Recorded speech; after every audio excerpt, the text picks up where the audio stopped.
Salut tout le monde, bienvenue à cet autre podcast d'hockey sur le monde sur les ondes de Chemin Télé, édition du 8 décembre 2025.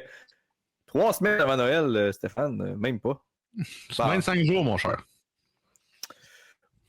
Ouais, au moment où on enregistre le podcast, c'est à peu près ça, 24-25 jours. Sinon, Steph, as-tu commencé à faire les emplettes pour les fêtes? Si tu déjà tout fait ou si t'es plus comme moi, tu attends genre une semaine et demie avant pour finalement dire oups, il faudrait peut-être que je fasse de quoi?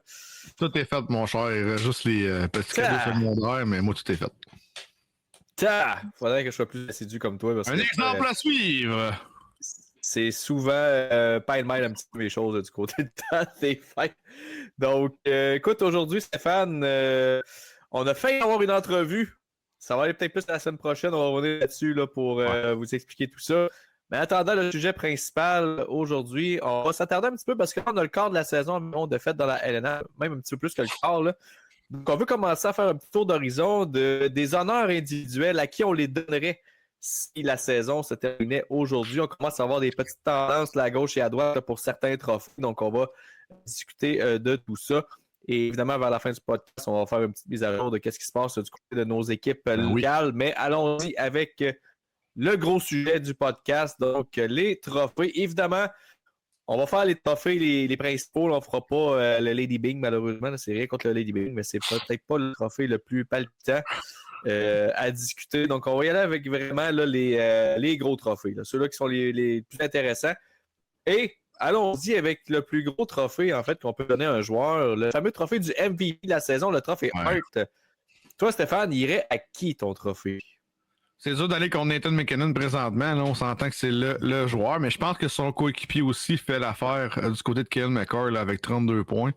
C'est surtout la stature, je pense, qu'on a. Puis l'Avalanche, cette année, connaît une excellente saison. Évidemment, là, on a seulement une défaite en temps réglementaire. On en parle du 3 en temps supplémentaire, mais je pense que présentement, si on est en date du 1er décembre aujourd'hui, Max, puis tu me dis à qui tu donnes le trophée Hart, j'y vais avec Nathan MacKinnon.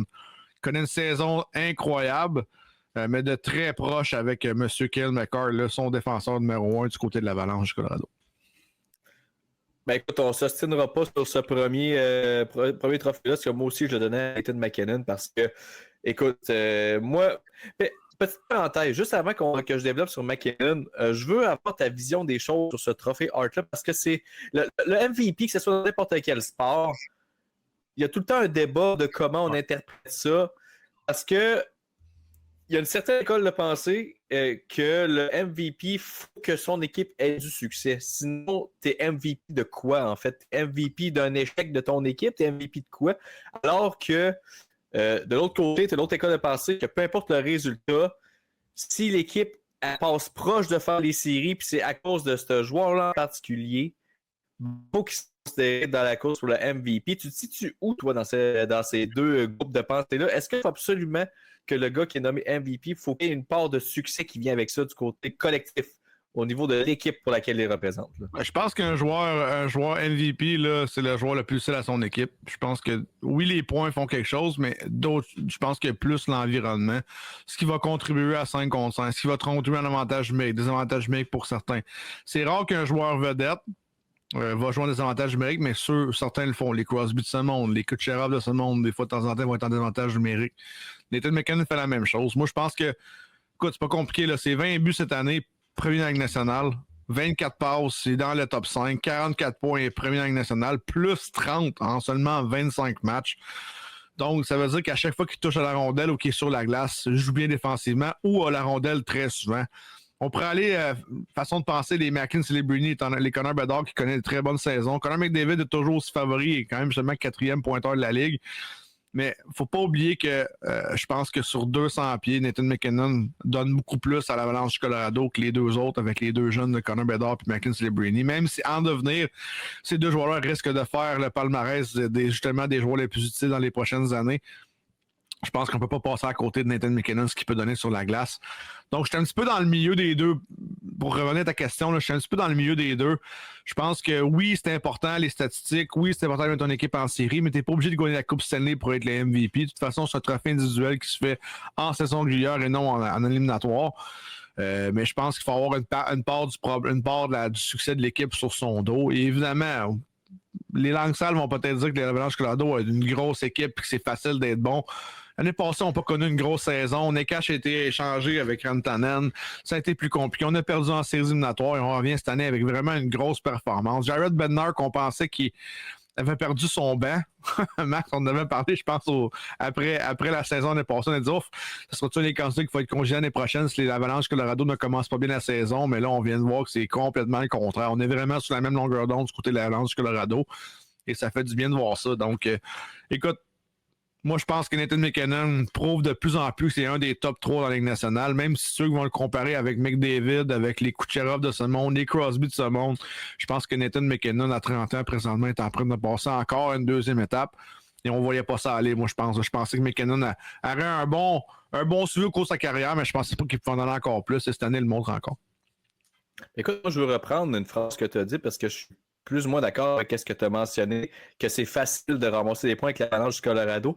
Pas tant que ça, parce que tu regardes présentement les statistiques de l'Avalanche du Colorado, tu as seulement 2 attaquants qui ont une moyenne d'un point par match supérieure.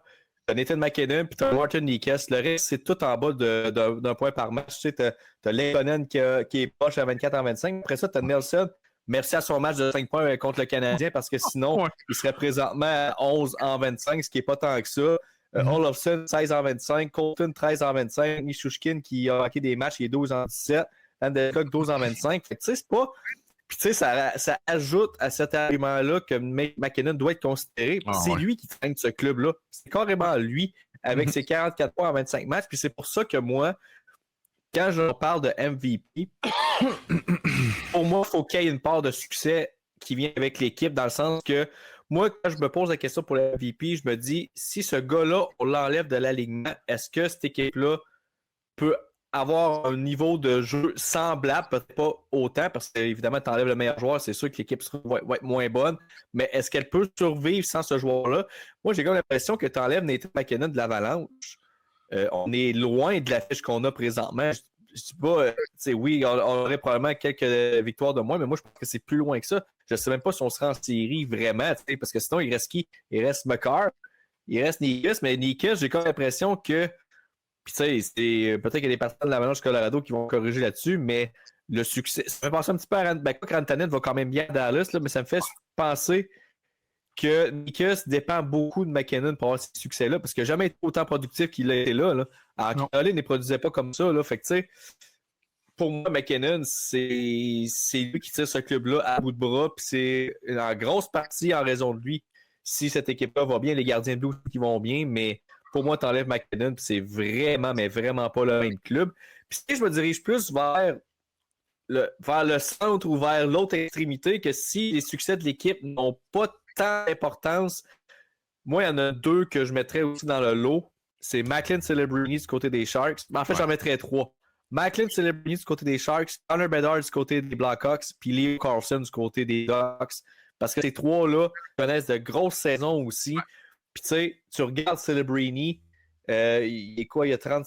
J'avais checké ses stats tantôt, là. Il était quand même... il y avait quand même un bon gap, là. Il y a 37 points. Son plus proche poursuivant, c'est Will Smith qui en a 13 de moins que lui. Fait que Celebrini, c'est un autre qui ne pense pas vraiment les Sharks. Là. Les Sharks sont pas en série présentement, mais sont sur le bord. Donc, si c'est pas de Celebrini, d'après moi, les Sharks sont encore dans la cave cette année. Même chose pour les Blackhawks. Si Bedard n'est pas là, d'après moi, les Hawks sont plus proches du top 5 pour la loterie que des séries éliminatoires. Puis Leo Carlson, c'est peut-être le moins... pas le moins d'impact, mais du côté de Carlson, il faut quand même dire que Seneca connaît une bonne saison aussi. Connor Gauthier connaît une bonne saison aussi. Fait que c'est peut-être un petit peu plus collectif du côté des Ducks versus les 2 autres. Mais mon top 3, ça serait MacKinnon en avant, mais après ça, Celebrini puis Bedard en arrière. Puis c'est sûr que du côté de Lightning, bon, on peut mettre Kucherov aussi là-dedans. Il y a peut-être les joueurs habituels qu'on voit souvent dans ces courses-là. Mais moi, si j'avais à mettre mon vote aujourd'hui, ce serait Nathan MacKinnon. Ouais, puis on peut aller loin, tu sais, je checkais les statistiques pendant que tu parlais, Max. L'Avalanche Colorado a seulement 14,1% d'avantage numérique, sont 24e dans la Ligue nationale. MacKinnon a seulement 6 points d'avantage numérique. Seulement 6 points d'avantage numérique, parce que c'est là. Imagine s'il y a l'avantage numérique qui débloque en plus. Ouf. Ah oui, ça serait incroyable. Ça va faire mal. Exactement. Puis tu sais, je suis content que les gens embarquent là-dedans, on en a parlé, mais présentement, là, mettons, les Oilers vont vraiment pas bien, mais Connor McDavid reste quand même à 36 points. Il y a seulement 6 points, mettons 8 points en arrière de McKinnon qui est rendu à 44. Mais ça reste que lui aussi traîne les Oilers sur ses épaules malgré tout. Donc, tu sais, lui, ça fait des années qu'il traîne sur ses épaules. Exactement, puis il a gagné à plusieurs reprises. Donc, tu sais, c'est de voir où ce qu'on statue au niveau de là. Mais je pense qu'il y a une nouvelle nationale qui s'en vient, des nouveaux jeunes qui s'en viennent. C'est le fun de voir cette année. C'est les Brainy, les Bedard, les Leo Carson faire, comme tu disais, comme qui montent. Robertson va très bien aussi avec Dallas. Ça pourrait être un joueur qui éventuellement pourrait monter dans les palmarès. Mais ça reste que la Ligue nationale et la Ligue nationale, on a souvent les mêmes joueurs qui sont votés en haut. Ça va être difficile quand même pour des jeunes de 22-23 ans d'augmenter dans ce palmarès-là. Surtout, tu sais, là, on a quoi? Avec 30 matchs de jouer, 25-30 matchs de jouer. 25 plus que pour tout le monde. Donc, j'ai hâte de voir dans 25 autres matchs, Max, si on fait le même palmarès, probablement que ça va avoir changé, mais ton top 3, je l'aime beaucoup. Puis moi, je dénie pas un gars comme McDavid, qui même s'il est loin, on va dire, avec l'équipe des Oilers, ça reste que c'est un joueur qui est toujours contemplé pour le MVP à chaque année. Écoute, moi, c'est avec mon école de pensée que j'ai mentionné au départ, c'est pour ça que j'ai pas McDavid dans mon palmarès, dans mon top 3, c'est parce que les Oilers n'ont pas de succès. Donc, tu sais, t'es MVP de quoi? T'es MVP de la médiocrité. C'est pour ça que pour moi, je dis pas faut absolument que l'équipe fasse les séries puis qu'elle aille en série. De toute façon, comme tu as dit, c'est un trophée qui est voté avant même le parcours en série. Fait qu'on ne sait pas ce qui se passe. Mais il faut qu'il donne une chance à son équipe. Puis présentement, McDavid fait son possible. Il fait tout, mais il fait tout seul. Sauf que les Oilers sont pas proches d'une place en série actuellement. Donc pour moi, c'est pas un MVP parce que l'équipe ne se donne pas de chance en fait de faire un parcours là, en série. C'est pas très ça a peut-être changé par contre. Il suffit juste que Edmonton en colle 3-4 de suite, puis la discussion pourrait être différente. Mais présentement, moi, je le mettrais dans mon top 3 là, actuellement. D'accord. Sinon, prochain trophée Norris, remis au meilleur défenseur de l'année. Petite bémol, remis au meilleur défenseur offensif de l'année parce que c'est surtout les points qui fait foi de tout. Puis à cause de ça, je n'ai pas de mettre Kyle McCarr. C'est le meilleur défenseur offensif actuellement. Il est tout dans sa catégorie. Puis c'est pour ça que j'ai hâte que la LNH mette ses culottes puis qu'elle fasse vraiment un vrai trophée pour le meilleur défenseur, mais vraiment volet défensif. Puis qu'on ait un pour le trophée offensif puis un trophée pour un défenseur défensif parce qu'il y a tellement de bons défenseurs qui ne verront jamais leur nom être soulignés dans ce trophée-là parce qu'ils ne produisent pas assez de points, mais sont tellement efficaces dans leur position qui est la première mission, c'est de défendre. C'est un défenseur, il faut qu'il défende. Puis il n'y a même pas un trophée pour souligner ça. Fait que je trouve ça plate un petit peu. Mais bon, si on suit la logique, présentement, ce serait Kyle McCarr parce que c'est le défenseur le plus offensif là, du circuit. Ouais, puis écoute, les deux autres joueurs qui suivent après, c'est Adam Fox qui, malheureux, même si avec les Rangers, ça va très mal, connaît quand même une belle saison. Puis je pense que le joueur le plus près de Kyle McCarr, c'est Zach Werenski avec les Blue Jackets. Il connaît une excellente saison cette année, qui est un petit peu tout seul aussi avec les Blue Jackets, malheureusement. Mais ça reste que je pense pas que c'est une discussion qui va être longue entre moi et toi, Max. Je pense que Kyle McCarr, jusqu'à preuve du contraire, Quinn Hughes n'est plus dans les parages présentement et Evan Bouchard est encore pire. Là. Si vous avez vu un compte jaune à Montréal, vous avez probablement vu Evan Bouchard à côté.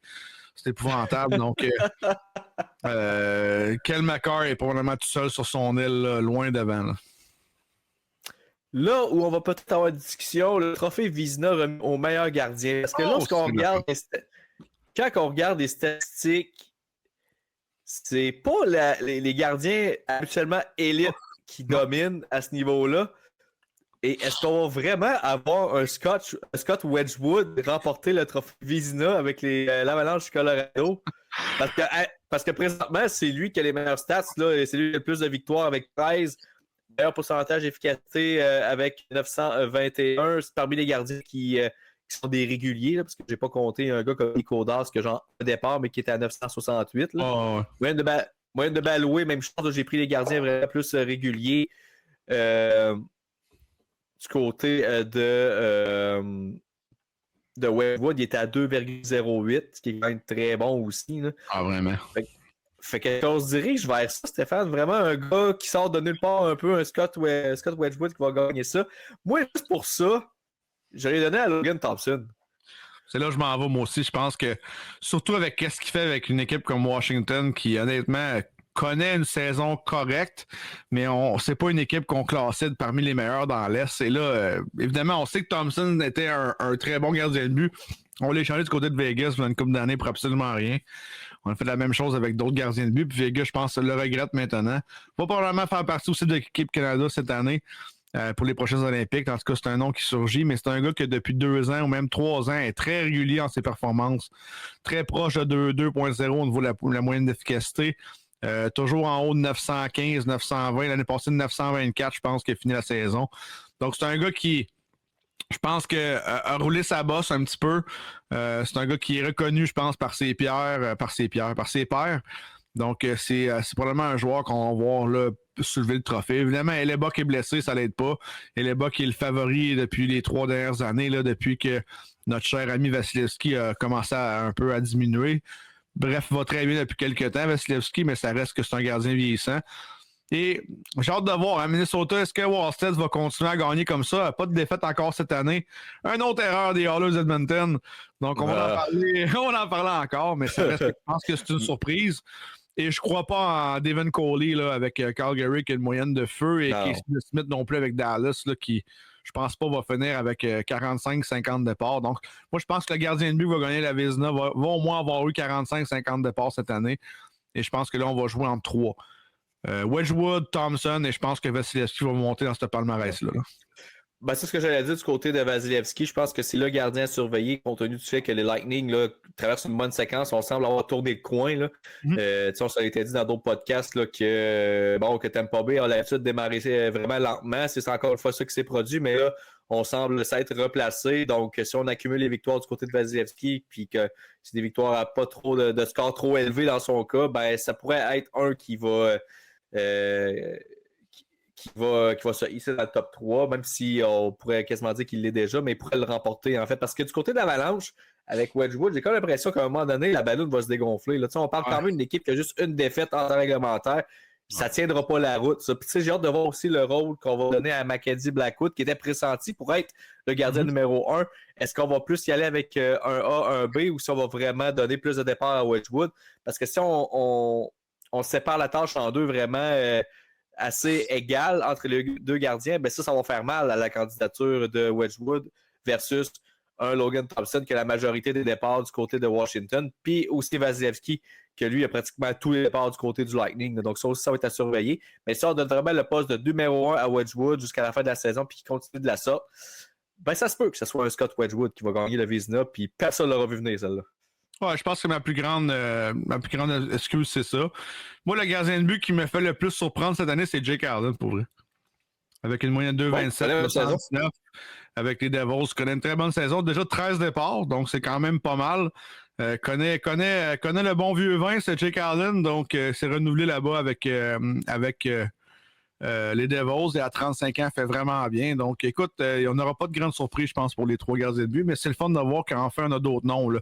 On n'a pas les Bobrovski et Shesterkin de ce monde. Shesterkin qui est loin, quand même derrière. Là. Il va falloir vraiment que les Rangers se remettent en place. On veut que ça fonctionne. Puis il va rester Hellebuyck. Est-ce que Hellebuyck, en revenant, va avoir vraiment un impact super fort sur les Jets? Je reste à voir, mais c'est le fun de voir qu'il y a d'autres noms là, qui sont en haut, mais présentement. Sinon, du côté du trophée Calder, on était convaincus. Je dis on exclut la personne qui parle, là, mais plusieurs étaient convaincus que le Canadien allait avoir un deuxième joueur qui allait gagner le trophée haut la main. C'était sûr qu'on pouvait quasiment le poster déjà là, dans la malle là, à Ivan Demidov, là, mais finalement, ça se passera peut-être pas du côté d'Ivan Demidov, qui a eu un bon début de saison. Mais moi, mon choix, c'est Matthew Schaefer du côté des Islanders, honnêtement. Pour moi, parce que tu sais, il y en a 3 qui sont à 19 points, si je ne me trompe pas, là, présentement. Tu as Demidov, tu as Schaefer, puis tu as Seneca. Il y en a un qui est défenseur entre les 3, puis en plus, c'est le plus jeune de la gang. Pour moi, Schaefer, le Calder, c'est à lui de le perdre. Honnêtement, c'est à lui de le perdre. La seule façon, selon moi, qu'un Demidov ou un Seneca peuvent remporter ce trophée-là, c'est s'ils réussissent à finir 10 ou 15 points en avant, parce que malheureusement, c'est un autre trophée qui récompense beaucoup l'aspect offensif de la chose. Et non seulement le jeu vraiment dans l'ensemble. Fait que si je vois Davidoff finir avec 10-15 points de plus ou Seneca, c'est peut-être là que je peux voir le trophée lui glisser. Mais si il finit vraiment peut-être 5 points et moins ou qu'il finit avec égal avec ces deux joueurs-là, c'est pas nécessairement une question de points, c'est qu'il est utilisé partout aussi à toutes les sortes. Là, Schaefer, c'est vraiment le défenseur numéro 1 des Islanders présentement. Et on parle de défenseur qui a seulement 18 ans. Donc pour moi, pour ces raisons-là, j'ai pas le choix de donner à Matthew Schaefer. Mais ça va être une belle course, par exemple. Je pense qu'on a 3 très bonnes recrues, puis je dis 3, mais il y en a d'autres aussi qui suivent derrière. Mais les 3 vraiment majeurs là, qui se suivent un arrière de l'autre, là, la course au niveau des points, c'est vraiment Seneca, Davidoff et Schaefer. Donc c'est le fun de voir que ce ne sera pas à ce stade-ci de l'année. Tu sais, oui, je dis que pour moi, c'est Schaefer, puis qu'il n'y a pas vraiment de compétition à ce niveau-là, tant qu'il n'y en a pas un qui se démarre plus en avant de lui. Mais n'empêche que tu as quand même 3 joueurs avec le même nombre de points qui vont lutter là, tout au long de la saison là, pour justement aller chercher ce trophée-là. Mais malheureusement pour les partisans canadiens, mon vote va à Matthew Schaefer. C'est correct parce que surtout c'est la position qu'il va jouer. Puis honnêtement, j'ai hâte de voir l'utilisation qu'il va avoir puis comment que les Islanders vont aller. J'ai l'impression qu'une mauvaise performance des Islanders pour les prochaines semaines ferait en sorte qu'ils pourraient perdre ce trophée-là aussi. 19 points, 26 matchs, plus 7. C'est lui qui a le meilleur différentiel, là, évidemment, dans le top 10. Il y a un défenseur que je regarde un petit peu par le miroir en arrière, Max, puis on en a parlé dans un autre podcast, c'est Artyom Leshunov. Je pense qu'avec 13 points, rendu 5e, commence à prendre ses classes avec Chicago. J'ai hâte de voir aussi si lui va augmenter la cadence au niveau du temps de jeu. Là, c'est quand même 6 minutes de moins par moyenne, par match que du côté de Lechunov versus Schaefer. Si lui augmente sa cadence puis continue à faire des points, ça va aider, surtout que les Blackhawks vont quand même bien cette année. Oliver Kapanen qui troule au 4e rang. Je pense que c'est une personne qui ne sera pas nommée, mais c'est quand même intéressant de voir le Canadien de Montréal. Il y en a 2 dans le top 4 quand même. Là. Donc ça, c'est assez intéressant. De mon côté, j'ai hâte de voir offensivement l'impact que les deux joueurs vont avoir. Je comprends que Schaefer, c'est un défenseur puis que ça a plus d'impact, surtout à 18 ans, sur le nombre de minutes qu'il va jouer. C'est correct.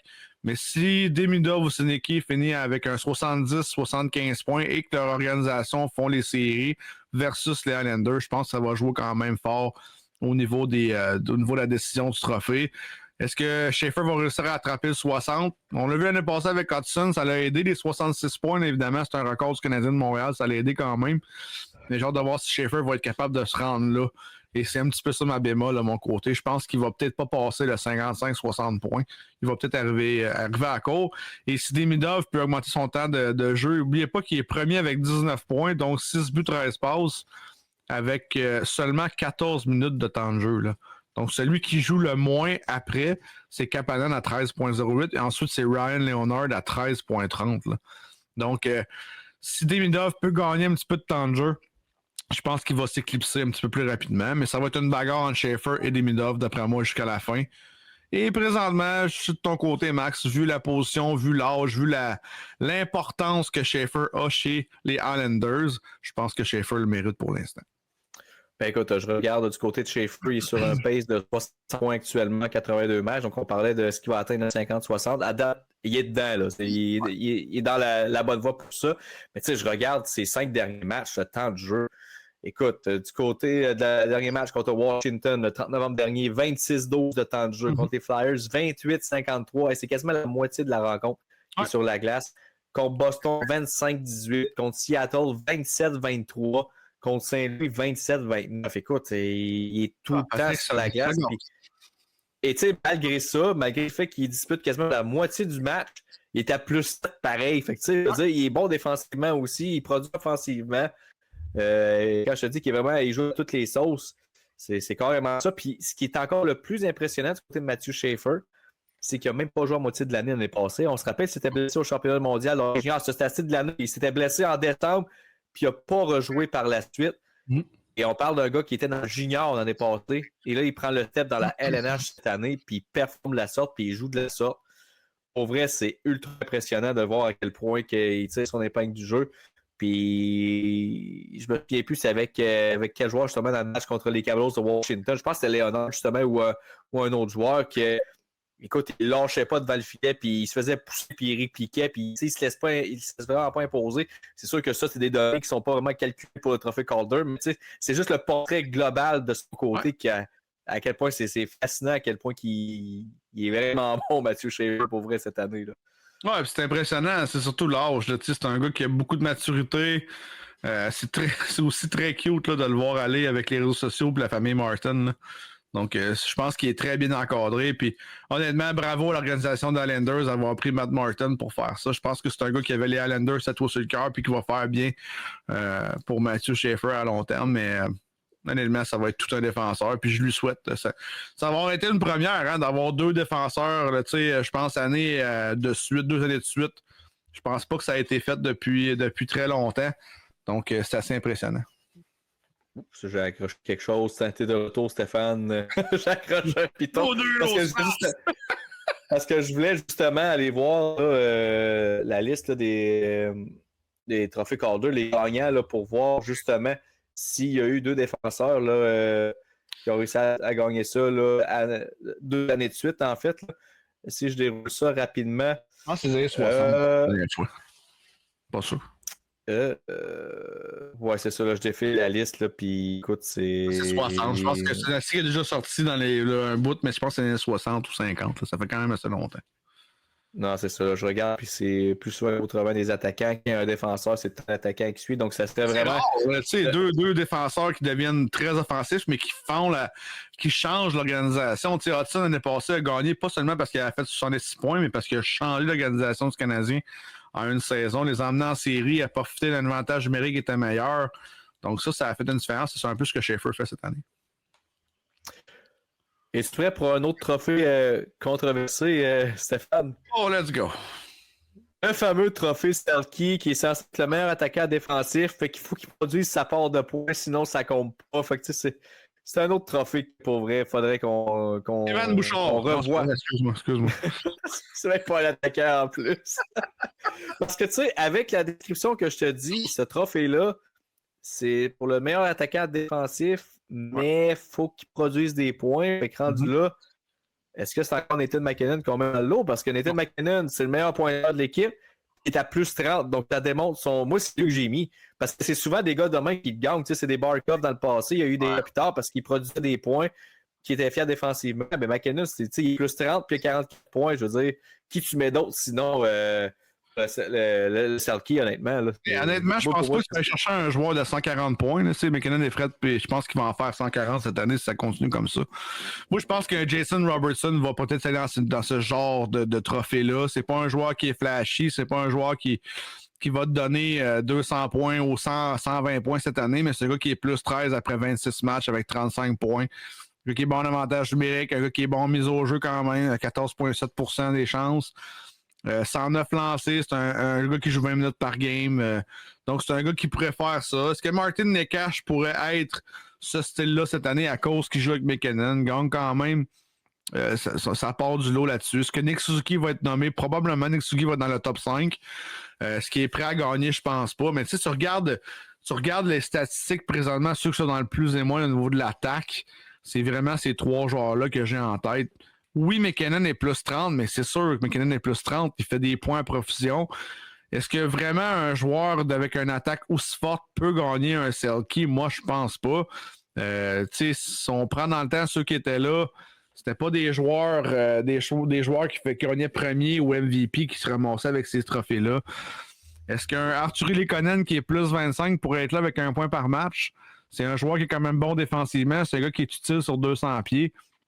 Évidemment, l'Avalanche a pas mal plus de joueurs qui peuvent se rendre là. Est-ce qu'Alexis Protras avec le Washington, qui a seulement 16 points, mais qui est plus 19, va peut-être le faire aussi. Sinon, Tampa Bay, moi je pense que Tampa Bay va avoir des joueurs qui vont monter tranquillement pas vite vers ce genre de trophée-là. Là. Anthony Cirelli, J. Brennan Bagel. Est-ce que Brennan Point, ça serait un genre de trophée qu'il pourrait avoir? Évidemment, Brennan Point fait beaucoup de points par année, mais finit souvent dans les plus. Mais je pense que si on enlève MacKinnon, moi, je pense que le joueur le plus proche présentement, ça serait peut-être un Robertson ou un Necas. Parce que je regarde là, dans le passé, entre 2000, entre 2014 puis 2025, c'est pas mal les mêmes noms qui reviennent. Là. Il y a Barkov qui l'a gagné comme 3 fois. Bergeron qui l'a gagné. Regarde les points qu'ils ont fait, c'est un point par match. Mais ce que je comprends pas, c'est qu'en 2025, Barkov l'a gagné puis il finit à +1.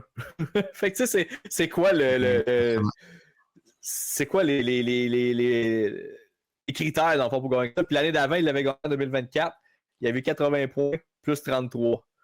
Écoute, l'année d'après, il fait 71 points, plus 1, puis il gagne. C'est exactement. Tu sais, un gars comme Jack Eichel pourrait peut-être être dans cette discussion-là. C'est un gars qui est quand même bon, mais c'est pas une équipe qui est facile à jouer avec.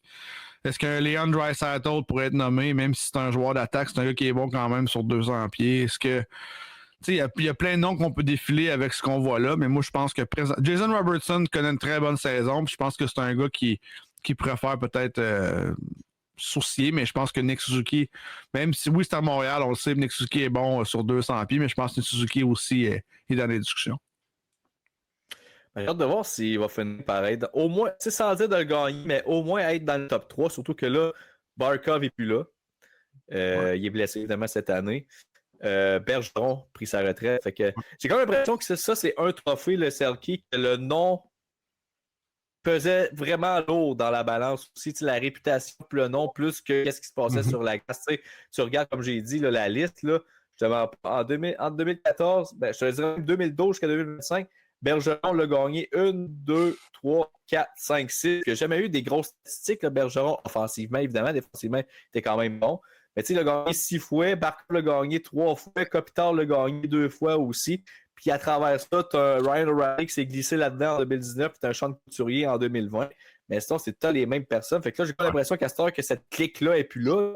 Barkov n'est plus là, Bergeron n'est plus là, O'Reilly, il n'est pas parti pour le gagner cette année, Couturier non plus.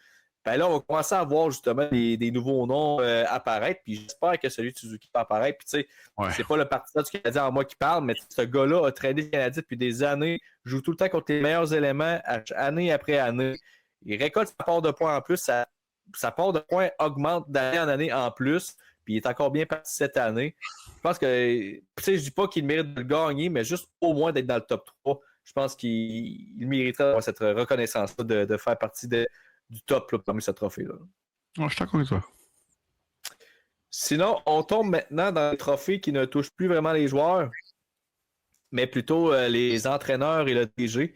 Donc, entraîneur de l'année, Stéphane, le trophée Jim Grigori, j'avais dit tantôt, je sais pas nommé le nom, mais Jack Adams, c'est le coach de l'année, c'est Jack Adams. Le DG de l'année, c'est le Jim Grigori, peu importe. Là. Jim Grigori. On va y aller avec le coach de l'année. Toi, Stéphane, c'est qui ton choix? Bonne question, oui. C'est qu'il y a tellement de nouveaux entraîneurs. Il n'y a pas beaucoup de longévité dans les entraîneurs de la Ligue nationale présentement. Mais il y en a qui font vraiment bien. Ça serait drôle à dire, mais est-ce que Joel Kelville est dans la discussion avec les Ducks? Ben, c'est mon choix, moi. Hey, tu vois, c'est ça que je te dis, là, c'est qu'il y a plusieurs entraîneurs, puis c'est un vieux de la vieille. On voit vraiment que c'est un entraîneur qui est dominant. Oui, la fausseté qui s'est passée avec les Blackhawks, c'est quelque chose, mais je pense que c'est un joueur un entraîneur qui prédomine présentement. Bredamo, j'y crois pas. Là. On dirait que je suis pas capable de le mettre jamais dans les tops, mais même s'il devrait être là, je trouve quand même. Ben écoute, je vais te laisser avec ta réflexion. Moi, je vais y aller avec mes arguments pour jouer à Kenville, honnêtement. Moi, c'est pas compliqué. Les Ducks ont pratiquement pas fait de changement majeur. Oui, ils ont échangé Zegras ils ont échangé Zegras du côté des Flyers de Philadelphie, mais sinon, c'est pas mal la même gang. Puis c'est une équipe qui a stagné depuis des années, puis là, tu changes d'entraîneur, puis pouf, cette équipe-là fonctionne. Puis non seulement elle fonctionne, mais elle est au premier rang de sa division. Est-ce que ça va durer? On ne le sait pas, mais là, évidemment, l'exercice, c'est de faire présentement après une vingtaine de matchs à Ski. Puis moi, je n'ai pas le choix de mettre jouer à Kenville là, dans la discussion. Là. Les Ducks là, sont, comme j'ai dit, sont premiers de leur division. Sont plus neufs au niveau du différentiel. Ont quand même 92 buts marqués, là, ce qui est... écoute, je pense que c'est la meilleure dans l'Ouest. Je regarde toutes les équipes dans l'Ouest. Puis il n'y a personne qui a autant de buts marqués. La deuxième équipe la plus proche pour les buts marqués, c'est les Oilers à 81. Donc, il y a quand même 11 buts d'écart vraiment entre les deux. Malheureusement pour eux, les buts accordés aussi sont quand même hauts là, à travers la division. Ouais. Ils ont quand même 83 buts accordés, mais n'empêche qu'ils sont quand même 15-9-1 présentement, 31 points, premier de la division. Les jeunes vont bien. Ouais. Si tu prenais tout simplement un changement de voix, c'est plate parce que, bon, comme tu as dit, tu avais qu'est-ce qui s'est passé avec les Blackhawks, à quel point qu'il y avait une responsabilité, à quel point qu'il était coupable, en guillemets, de tout ce qui s'est passé, à quel point qu'il s'est fermé la boîte là-dessus puis qu'il était au courant. Fait que, ça fait un peu suer de le placer sur un piédestal comme ça, mais en même temps, j'ai pas le choix parce que les résultats sont là du côté des Ducks. Puis pour moi, si cette équipe-là est présentement dans la course pour faire les séries, puis qu'elle est même au plus fort de la course pour faire les séries, parce qu'elle est présentement au premier rang de sa division, ben, il faut retourner vers l'entraîneur. Parce que comme j'ai dit, oui, il y a eu quelques transactions. Moi, il y a eu Kreider qui s'est amené aussi. Puis il fait bien Kreider. Mais je pense que ça prenait quand même une voix pour diriger tout ce beau monde-là. Puis Kenville, il est pour beaucoup. Là. Puis c'est un entraîneur qui a eu du succès partout où il est passé. Fait que, est-ce que c'est étonnant de voir les Ducks rebondir de la sorte en ayant Quenneville derrière le banc? Pour moi, la réponse est non. Donc, il faut le placer là, parmi les favoris pour le Jack Adams. Exact, puis je pense que tu as raison. Puis l'autre qui me vient en tête le plus rapidement, là, c'est drôle à dire, mais c'est Marcus Sturm avec les Browns de Boston. Oui, c'est peut-être pas reluisant, c'est peut-être pas comme les Ducks, mais c'est une équipe qu'on voyait nulle part. Une équipe qu'on voyait avec juste un joueur, puis c'était Pasternak. Et là, on fait quand même bien du côté des Browns. Avec vraiment un retour à la source. Tu sais, Mark Orston qui a joué avec les Bruins dans les années 2000-2010, et là, on revient à la source avec les Big Bad Bruins. Donc, une équipe qui joue dur, une équipe qui joue fort, qui pogne des punitions, qui se bat, qui joue la game de l'intimidation. Et ça fonctionne à merveille. Et un petit retour quand même, Jeremy Swayman, qui revient là un peu dans les bonnes grâces de ce qu'il était avant l'échange Ulmark et lui. Donc, écoute, 100%, je vais pour Joanne Kelville en premier, mais mon deuxième choix, moi, présentement, c'est Marcus Sturm. Ben, Sturm, honnêtement, c'est un bon choix aussi, parce que comme tu l'as mentionné, les Blues, on les voyait pas du tout ce qu'ils sont présentement. On s'attendait tous à ce qu'ils s'écroulent finalement après les départs de Marchand, entre autres. On pensait que... Ben écoute, ça fait des années qu'on se dit à chaque fois qu'on parle que les Bruins, c'est cette année que ça se passe qu'ils vont s'écrouler, puis comme un chat, ils trouvent une nouvelle vie quelque part, puis ils rebondissent dans le classement, puis ils font les séries. À part l'année passée, que c'était un accident de parcours, là. Puis ça a quand même donné James Higgins, donc ça va permettre de relancer encore plus là, dans les années à venir. Donc, on n'a pas fini d'entendre parler des Bruins. Un autre que je pense pas qu'il va gagner, mais que j'aimerais tellement ça qu'il soit considéré si son équipe à les séries, c'est André Tourigny, parce que, écoute, il l'a mangé longtemps son pain noir du côté de l'Arizona, là. Et là, finalement, le fruit de ce travail-là commence à apparaître du côté de Utah. Et pour vrai, j'espère que Utah va faire les séries, puis que du côté, un peu comme Saint-Louis qui a été reconnu avec le Canadien lorsque le Canadien avait fait les séries, ça fasse la même chose avec André Tourigny et le Mammouth, parce que honnêtement, c'est un excellent entraîneur là, que je suis depuis qu'il est dans les rangs juniors, avec les Huskies, entre autres. Là, écoute, ça remonte à 13 ans, tout ça. Là. Ouais. Et de le voir avec tout le parcours qu'il a accompli pour se rendre jusque-là, s'il peut aller juste aller chercher une nomination au pire au Jack Adams, pas se gagner. Si vous pouvez aller chercher au moins un top 3 là, dans ce trophée-là, je serais vraiment heureux de le voir être récompensé de la sorte. 100% d'accord avec toi. Dernier trophée maintenant, Stéphane. Trophée remis au DG de l'année. Trophée qui est un peu difficile. Ben écoute, c'est le même nom dans le... C'est vrai. C'est le même gars de 3 ans. Parce que tu regardes, moi personnellement, ça prend un DG qui a fait des transactions, qui a fait des grosses signatures durant la saison morte, qui a transformé l'équipe. Il n'y en a pas tant que ça. Tu regardes les équipes qui sont présentement dans les séries, c'est souvent la continuité de quelque chose. C'est pas quelque chose qu'on a nécessairement bâti cet été, qu'on n'a pas acheté des gros morceaux cet été pour revirer cette organisation-là de côté. Je vais te lancer 2 noms. Vas-y. Et tu me diras qu'est-ce que tu en penses. Je vais avec le... prends ta bite, là, je vais t'en lancer dans la zone des prises. Il y en a un que je veux te lancer là-dessus. Moi, je pense pas personnellement qu'il va le gagner. Mais est-ce que Ken Hughes peut être considéré pour ce trophée-là? Parce que tu allé quand même chercher Noah Hobson, qui est une très grosse prise. sur le marché des transactions. Il est allé chercher Zachary Bolduc aussi, qui amène une belle profondeur, qui connaît des matchs de feu à l'étranger pratiquement à chaque match. Puis Canadien, ben là, avant qu'on se plante un petit peu dernièrement, c'est une équipe qui allait super bien, qui était dans le top de sa division. Oui, on a fait les séries là, par la peau des fesses un peu la saison dernière, mais là, on était vraiment bien positionné dans la division. Malheureusement, les dernières semaines ont été plus difficiles, donc on a chuté un peu. Mais n'empêche qu'on est quand même dans le top 3 de la division Atlantique, donc on est plus par la porte d'en arrière. Là, on est dans le top 3 de la division. On est à 5 points du Lightning, puis on a un match en main en plus sur eux. Est-ce que, tu sais, Kenyo, je sais que c'est un travail qui dure depuis des saisons, mais c'est cette année qu'il a vraiment décidé d'appuyer sur l'accélérateur. On va chercher Dobson, on va chercher Bolduc. Dobson qui a rebondi cette une saison difficile avec les Islanders. Comme j'ai dit, Bolduc va quand même bien. Est-ce qu'il y a une candidature pour Ken Hughes? Moi, je pense que oui. 100%. Non, 100%, puis je vais te dire où ce qu'il a gagné, selon moi, selon toutes les 31 autres DG, c'est des signatures.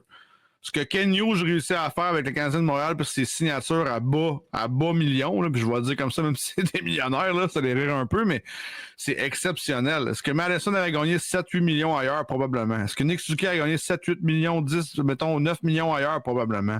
Est-ce que Cole Caulfield avait gagné 10 ailleurs? Probablement. Est-ce que Hudson a gagné 10 ailleurs? Probablement. Ce que Ken Hughes réussit à faire présentement avec le Canadien de Montréal, oui, ils sont dans la construction, oui, c'est pas fini encore, puis oui, il reste des morceaux encore à aller chercher un deuxième centre, des gardiens de but, à solidifier un peu la défensive, parce que Goulet va revenir pour de bon.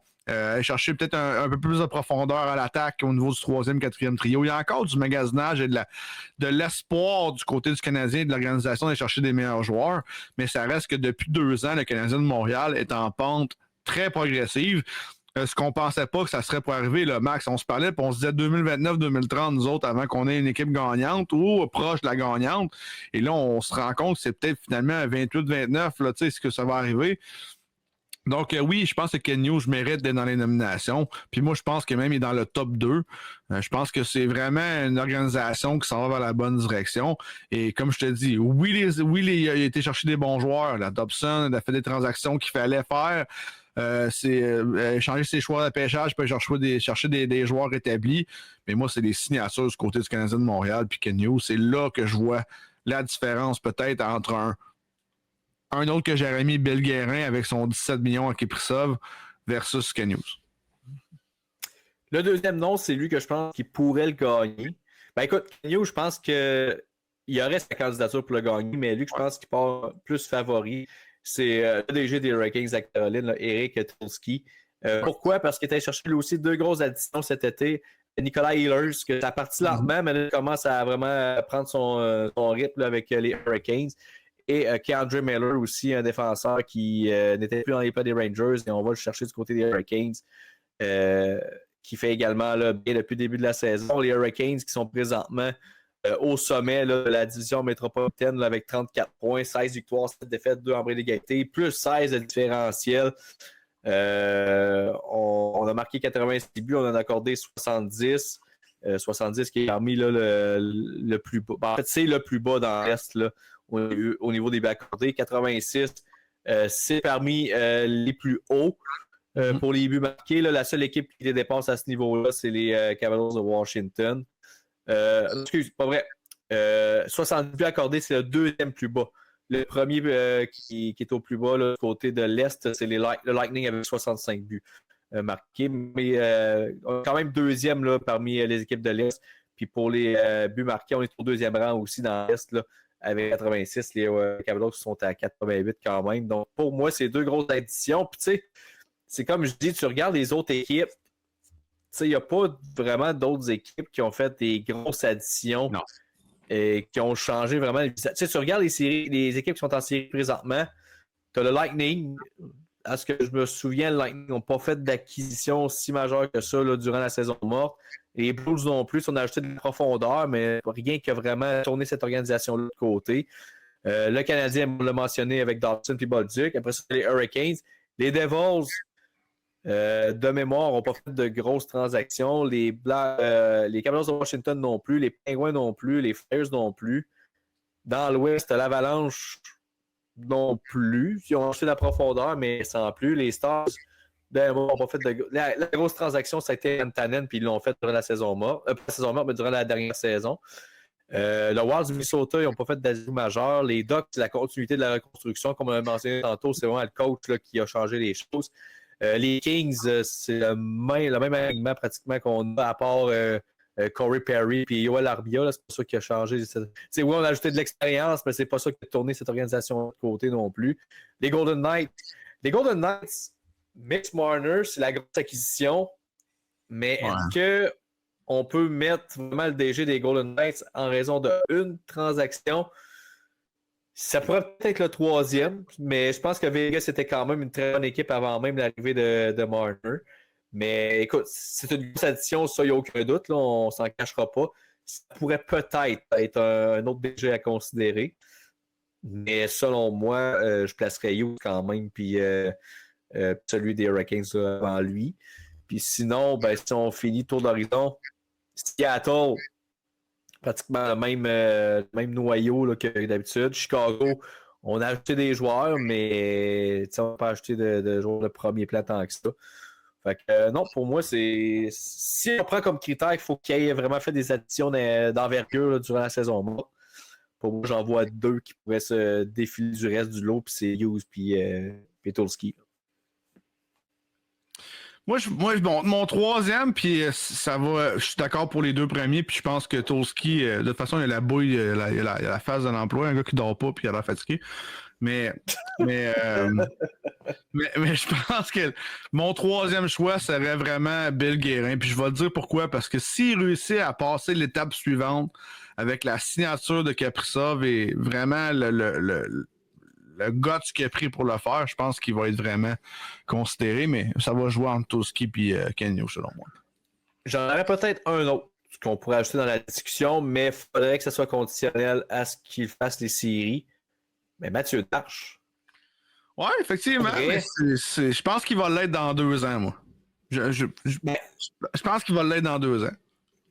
Parce qu'il y a eu la signature de Jonathan Drouin qui, pour vrai, je suis le premier surpris que Drouin va quand même bien.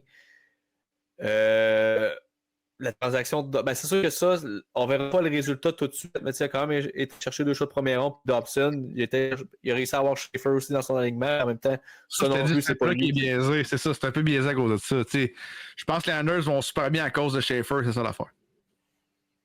Mais je pense qu'il pourrait quand même être il partirait de loin, je pense pas qu'il gagnerait, mais je serais pas surpris qu'il ait des votes là, pour le DG de l'année. Ouais, il va probablement l'avoir, ça c'est sûr. Sinon, si on regarde les équipes maintenant qui sont peut-être sur le bord, là on regarde vraiment juste les équipes en série, là, mais si on regarde les équipes qui sont quand même dans la course, est-ce qu'il y en a une qui pourrait... Je vais te faire rire, là, mais... Attends un peu. Je vais juste aller voir pour être sûr ils sont où là, avant de dire de la merde. Là. Mais... Est-ce que Carl Dubas, si les Pingouins font les séries, pourrait être un candidat au moins avec des votes? Il a fait quoi, Carl Dubas, à part nommer un coach la saison morte? Ouais, écoute... Il a-t-il acheté des joueurs? Justin Brazeau. Il était pas déjà là, lui, Brazeau? Ah, je sais pas s'il était là l'année passée. Anthony Manta, c'est cette année. Anthony Manta, c'est l'année passée aussi, je pense. Manta, c'est cette année, c'est vrai. Cette année, Manta, c'est cette année. Après ça, Witherspoon. Ben écoute, Brazeau, il était au Minnesota l'année passée, fait que c'est... Je pense qu'il était déjà là, mais Brazeau et Manta, juste ça, c'est 2 joueurs de deuxième trio qui sont présentement avec Malkin. Là. Fait que ça pourrait... Écoute, ça pourrait être un petit peu le dark horse là, de cette course-là, mais effectivement... C'est qui serait des votes puis il pique Toronto. Ça serait malade. Arthur Shelov, c'était-tu une signature de cette année, ça? Je pense que oui, effectivement, signature cette année aussi. Mais il y en a une couple, là. On a quand même des points importants là, du côté des Penguins de Pittsburgh. Si tu peux étirer la sauce un petit peu aussi pour sa candidature, c'est lui qui a repêché. Ben, je veux dire, c'est son organisation qui a repêché Benjamin Kindle en première ronde. Il est avec le club actuellement. Ben, 9,22 matchs, je veux dire, pas un impact si fort que ça, mais quand même, ils ont joué à la LNH. Kevin DeWart est allé chercher une transaction de passé avec les Flyers, les Toronto, les Maple Leafs. Écoute, hey, ça serait un long shot, là, mais peut-être les Pingouins. Carl Dubas pour. Ben écoute, sa candidature pourrait être défendable, honnêtement. Plus qu'on en parle, là, écoute, tu vas chercher 2 joueurs qui jouent son deuxième trio, première saison, tu sais, comme Manta et Brazo, puis qui vont bien en plus, là, les deux. Malheureusement, Brazo qui est blessé, mais avant ça, il allait quand même bien. Fait que, non, ça pourrait. On va garder ça en tête, puis ils sont en série actuellement en plus. Ouais, en plus. Fait que, sinon, je regarde. En parlant d'équipes qui sont en série présentement, est-ce que Daniel Brière pourrait avoir des votes? Parce que les Flyers aussi sont présentement dans la course. Mais là, la question est, est-ce qu'on a ajouté... On a ajouté Christian Dvorak qui va quand même bien. Ouais. si on veut écoute, quand même 16 points en 25 matchs. Sinon, on a ajouté qui? On a Zegras. C'est vrai, la transaction de Zegras, c'est le premier pointeur de l'équipe. Attends un peu, là, on tient peut-être quelque chose. Là. On tient peut-être quelque chose avec... C'est une grosse transaction, ça, quand même, qui a relancé Zegras. Écoute, dans ses 5 meilleurs pointeurs, il y en a 2 que c'est lui qui est allé chercher cette année dans Zegras puis Dvorak. Fait que pourra peut-être avoir, un CV aussi intéressant à ce niveau-là, mais est-ce qu'il y en a fait assez, par contre? Je regarde le reste. Vladar, ça, je pense, c'est une acquisition aussi. Oui, c'est vrai. Alors, il a acquis des Flames l'année passée.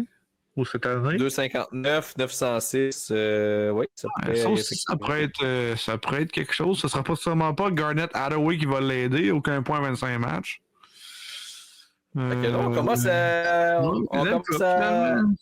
découvrir des candidats potentiels pour le DG de l'année. Drysdale, t'as-tu déjà là? Je pense que oui. C'était là en 2023 qu'un échange. Oui, c'était l'échange de Carl Gauthier, ça. Oui, c'est ça, exact. Ouais, c'est ça. J'essaie de voir. Tu sais, t'as Michkov. Ouais, ça pourrait être une. C'est sûr que si les Flyers font les séries et ont un push, ça pourrait vraiment aider, effectivement. Steph, on va conclure un peu avec des petites nouvelles là, plus locales. On va faire le tour d'horizon de nos équipes habituelles. On va commencer ça avec les Hunters de Saint-Prosper qui fait 2 matchs lors du dernier week-end. Et là, on parle des matchs du 28 et 30 novembre. Des matchs complètement fous, mais pour des raisons différentes, Stéphane. Premier match qui s'est terminé par la marque de 7-6 en prolongation contre Montmagny. La raison pour laquelle c'est un match complètement fou, c'est qu'on perdait 5-2 après une période de jeu seulement, Stéphane. Donc, vraiment un très mauvais départ. Mais on a remonté ça avec 4 buts sans réplique pour aller. On menait 6-5 en troisième période. Mais malheureusement, on s'est fait égaliser à la mi-chemin de la troisième. Et encore plus triste, on a écopé d'une pénalité en prolongation, Stéphane. Et c'est exactement ça qui nous a coûté le match par la suite. Donc, on a perdu en prolongation 7-6, mais quand même un match avec plein de rebondissements. Si on regarde au niveau statistique maintenant qui s'est illustré dans cette rencontre riche en buts, Nicolas Morin là, qui a récolté 1 but, 2 passes dans la défaite. Xavier Labbé qui appartient au Coup FM de Saint-Georges en passant. 1 but, 1 passe également dans la défaite. Jérémy Roy, 1 but, 2 passes. On a aussi Alexandre Roy et William Poulin qui ont touché la cible dans cette rencontre-là. Et du côté de Montmagny, Justin Bernier, là, 2 buts, 3 passes, 5 points. François Gagnon, non pas le journaliste, mais un autre François Gagnon qui a marqué 1 but, 4 passes pour un total de 5 points. C'est pas les deux qui ont mené cette équipe-là. Par la suite, on a Jean-Daniel Gauthier avec 2 buts, Alex Vaillancourt, 1 but de passe et Benjamin Fréchette, 2 passes. Le reste, on a 1 point. Chacun. Sinon, l'autre match complètement fou, c'est un match entre 2 rivaux de la Beauce / Tête-Chemin. Saint-Joseph contre Saint-Prosper. Et ce match au niveau rivalité, ça s'est donné. Là. 4 bagarres, plusieurs pénalités. Écoute, ça s'est distribué la pénalité, là, mon chum. C'était pas. Comme on les a C'était digne d'un match là, dans Slapshot. Là. Mais au niveau du pointage, par contre, malheureusement, Saint-Prosper qui s'est fait lessiver 7-1. C'est peut-être un peu pour ça aussi que ça virait un peu en carnaval. Si on la moutarde de montée. Ah ouais, écoute, on a des joueurs, là, Louis-Philippe Pouliot qui a eu 15 minutes de pénalité dans ce match-là. Louis-Patrice Gigard du côté de Saint-Joseph, 19 minutes de pénalité dans cette rencontre-là. Donc, honnêtement, ça s'aimait pas trop à Saint-Joseph lors de cette rencontre-là. L'unique marqueur là, du côté des Hunters, là, c'est Justin Bélanger là, qui a marqué l'unique but. William Poulin qui a une passe aussi là-dessus. Sinon, si on regarde au niveau du classement pour Saint-Prosper, au moment où on se parle, on est toujours au dernier rang de la division Ouest là, avec 2 victoires, 5 défaites et 2 en prolongation, une en d'égalité en fusillade, un total de 7 points. On est à égalité avec Sainte-Marie, par contre, là, donc on n'est pas si loin que ça du 3e rang. Mais les 2 autres équipes en avant, là, Saint-Joseph et Bignan sont quand même loin devant. Là, on parle de 13 points. Là. Donc on a la moitié des points, en fait, là, des 2 équipes là, qui sont devant. Sinon, si on regarde là, qu'est-ce qui s'en vient du côté des Hunters, évidemment, au moment où cette émission-là va être publiée, évidemment, le match du 5 décembre va être disputé. C'est d'ailleurs contre Sainte-Marie, justement. Donc, c'est le 3e rang là, qui va être à l'enjeu de cette rencontre-là. On s'en parlera la semaine prochaine là, pour voir si ils ont eu la main heureuse ou pas du côté des Hunters. Sinon, du côté du Kraken, des Etchemont, on était sur une bonne lancée. Mais là, on s'est fait freiner en prolongation contre Saint-Malachie. Une situation un peu semblable là, que les Hunters, la façon qu'on a perdu ce match-là. On a un peu d'une pénalité là, en prolongation. Et du côté de Saint-Malachie, on a profité là, pour inscrire le but gagnant en prolongation. Si on regarde là, au niveau des statistiques, là, on a Benjamin Rodrigue du côté du Kraken qui a terminé avec 2 buts dans la rencontre. Christopher Mendez, une passe. Et sinon, du côté de Saint-Malachie, c'est vraiment Alex Dulac là, qui a propulsé cette équipe-là avec Christopher Carrier, 3 points chacun. 2 buts de passe là, pour Alex Dulac et 1 but de passe là, pour Christopher Carrier. Prochain match qui va avoir lieu samedi le 6 décembre, donc match qui sera disputé lorsqu'on va se reparler. En fait, lorsque vous allez écouter cet épisode-là, le match va avoir été joué, mais c'est contre Beaumont cette fois-ci, à l'Aréna régionale J.A. Métivier, à l'endroit où tous les matchs ont lieu d'ailleurs. Donc, on va surveiller ça avec beaucoup d'attention. Sinon, Stéphane, pas mal ça, encore une fois. On a fait le tour de ce qui s'est produit. Encore gros sujet aujourd'hui. Évidemment, si vous aimez le contenu qu'on fait pour Chemin Télé, eh bien, sachez qu'on fait d'autres contenus aussi, un autre podcast de hockey, vraiment plus sur la LNH et le Canadien en général. Allez voir la chaîne YouTube Hockey sur demande. Allez vous abonner là-dessus pour ne rien manquer de tout ça. Sinon, vous voyez aussi, si jamais vous êtes sur X, vous voyez également nos noms sur X présentement là, en bas de notre écran respectif. Donc, moi, Maxime Duquette en M majuscule et D majuscule. Et du côté de Stéphane, toi, c'est Steph Grenier avec 2 R à la fin. Yes! Donc, si vous voulez nous suivre sur X. Et bien, sinon, c'est ce qui conclut cet autre épisode du podcast d'Hockey sur demande. Merci encore une fois, Stéphane, de ta collaboration. Et on se retrouve la semaine prochaine pour une autre édition. Bonne semaine à vous tous. On se retrouve dans cette petite dodo. À plus. Bonne semaine. Bye bye.